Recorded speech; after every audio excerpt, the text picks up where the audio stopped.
Fala galera, sejam bem-vindos aí a mais uma aula teórica e hoje eu vou passar para vocês aqui esses conteúdos aqui, né, que é complexo, mas vai ficar muito fácil para vocês. Linhas de tendência é o assunto da aula de hoje, que também vou abreviar aqui, ó, onde vocês vão mais estar ouvindo esses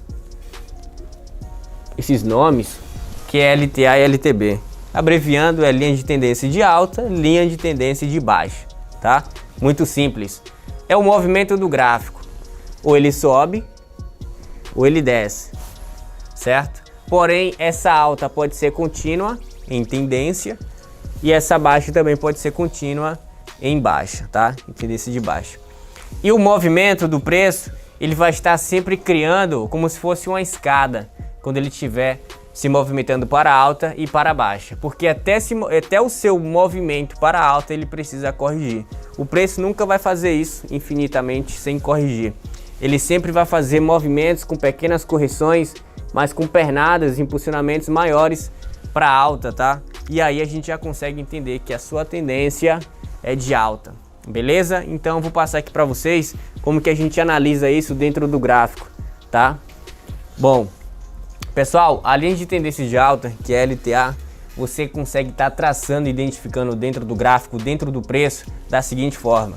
Quando o gráfico, né, movimento do preço estiver subindo e a sua correção sempre for entre a metade, né, um pouco acima da última pernada, você automaticamente consegue ver que o seu impulso está sempre mais alto, que seria o fundo, tá, pessoal? Então ele sobe, faz uma pernada, corrige, que é a correção, que é um movimento saudável do preço para poder subir.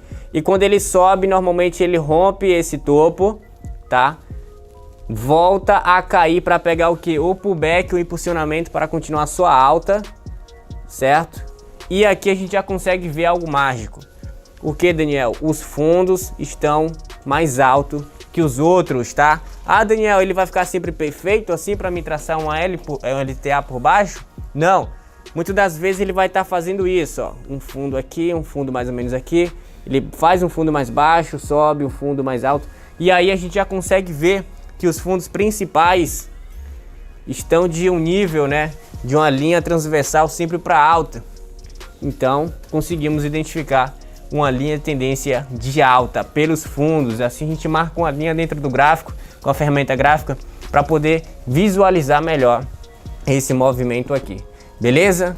Com isso você vai fazer a mesma coisa, porém para a tendência de baixa. Só que o ponto de marcação, o ponto de observação já não vai ser pelos fundos, tá? Vai ser pelos topos. Vamos lá. Então o movimento vai ser praticamente um pouco próximo com dia alta, porém a gente consegue compreender que os níveis, quando ele está com tendência de baixa, será pelos topos. Então os topos ele está com nível decrescente, tá? Então aqui você pode marcar uma linha também para saber futuras zonas de entrada de venda para a seguinte análise, tendência de baixa, beleza? Diferente da tendência de alta, que sempre será pelos fundos. E recapitulando, os fundos eles não precisam estar exatamente perfeito na linha, tá? Pode ser que ele crie um fundo um pouco mais acima para criar um fundo mais confiante lá embaixo. Então o movimento ele não é sempre perfeito, tá? É como se você estivesse olhando uma lateralização onde eu conseguisse enxergar que aqui existisse uma barra segurando todo esse movimento aqui em cima. É como se estivesse pegando com minha mão toda a movimentação do gráfico, beleza? A mesma coisa para alta, é como se colocasse minha mão aqui e todo o movimento do preço estivesse batendo na minha mão e subindo. Porém, ele se movimenta na região de cima e não nessa região de baixo. Beleza? Dessa forma você já consegue compreender um pouco mais dessa teoria que é básica para você conseguir operar. Tamo junto, espero você em outra teoria.